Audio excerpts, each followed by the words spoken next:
Go check out the Subz bench, man. Locked in, your go-to place for all content. Go and check them out. Bigger things to come. Doing amazing things already. Big up Subz bench every single time.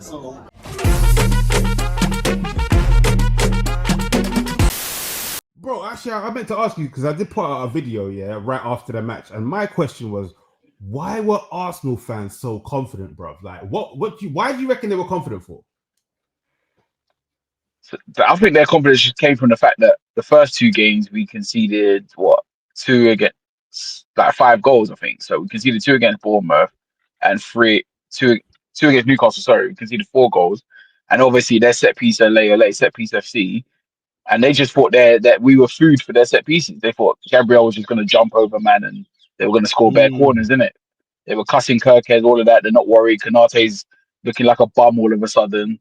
But little did they know, Konate steps up the big occasions. Kirkes stepped up, announced himself as a Liverpool player, and we stood up to their set pieces well, man. They didn't give us no threat.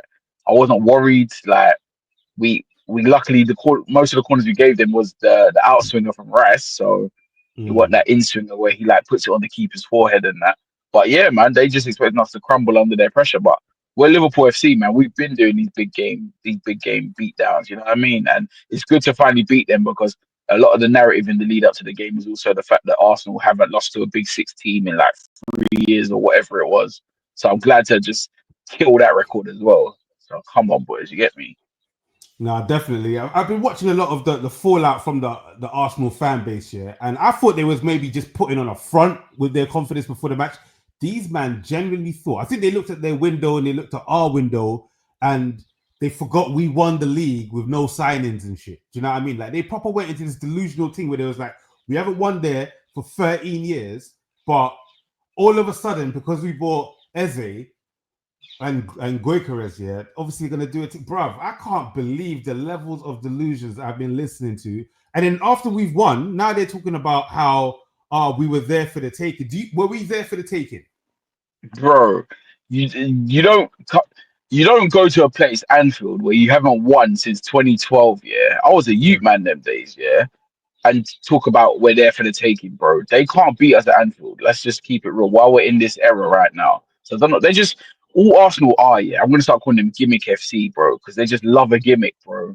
Whether it's set piece Ole, whether it's Arteta trying to rumble Klopp or trying to put speakers in their training ground to replicate Anfield, like they're rattled, bro. And it showed itself because they were complaining about their making subs late, and I was watching the game, and Arteta didn't make subs until like the 70th minute, whatever it was, yeah. But it was the moment we started, our atmosphere grew. The minute we started singing LA, I was there listening and hearing it, bro. Soon as we started saying LA, and the momentum was kind of shifting in our favor, we scored that offside goal. We were like getting in their final third a lot more than we did in the first half because they were on the control thing. Soon as the atmosphere started building, he brought on Eze and Odegaard, didn't it? And it was just so funny because when I was watching it, you saw Eze and Odegaard on the touchline waiting to come on. The shot went to them, and all the fans just started cheering, way like some mad thing was about to happen, innit? Obviously, it's a new signing, I get it, yeah. But I just, I love the cheering, deflation, the Arsenal bro. Fans or the Liverpool the fans? Arsenal fans were gassed. The Arsenal fans in the room were gassed. Oh, okay. Yeah. And Arteta, what I'm trying to say is Arteta only started making themselves because Anfield atmosphere started growing, and he started thinking in his brain, Anfield, because he's rattled by Anfield, isn't it? Anfield is alive. Let me do something about it. Without the Anfield crowd singing, he would have probably left that same team there, and he would have gone for that. He would have gone for his 0-0 that he came to get, but it didn't go that way, innit? Unfortunately for him and for them. So you think they came for a draw, yeah? 1,000,000%, bro. They came for a draw or to nick it on a set piece or to try and bully a set piece. Because if they scored a stupid set piece in the first half, for example, they would have just tried defending out the rest of the game. We might have clawed back a 1-1 or something like that. The bravery weren't there, bro. Because let's keep it a buck, yeah. Bournemouth played better against us than they did, and so did Newcastle, who had 10 men. So they've got no excuses, bro.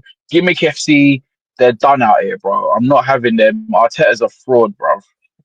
Yeah, you know what? Because I can only imagine how they would be behaving if they won that. They'd be talking about we're the best team in the world or that, yeah. Brother, these are this is the only team in world football who uses the dark arts and loses, bro.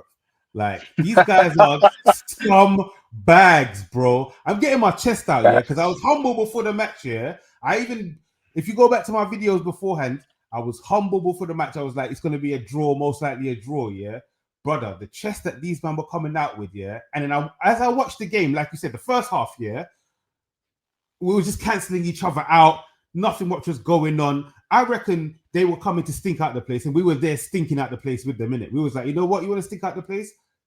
You will do that too. You get me? And what I like about Liverpool is that first half, we'll allow you to do what you want to do because we're trying to figure you out. So that first half, you're going to be playing open, expansive football. You're going to look great on the ball. You're making passes. Obviously, Van Dijk's probably working harder in that, tracking back and all that.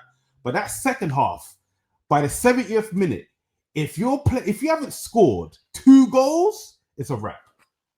You're gonna have to score 2 goals by the 70th minute, and you've got a chance of a draw. But right now, with the attacking force that we have, like we scored 1 goal against Arsenal, but I'm just talking about other teams in general.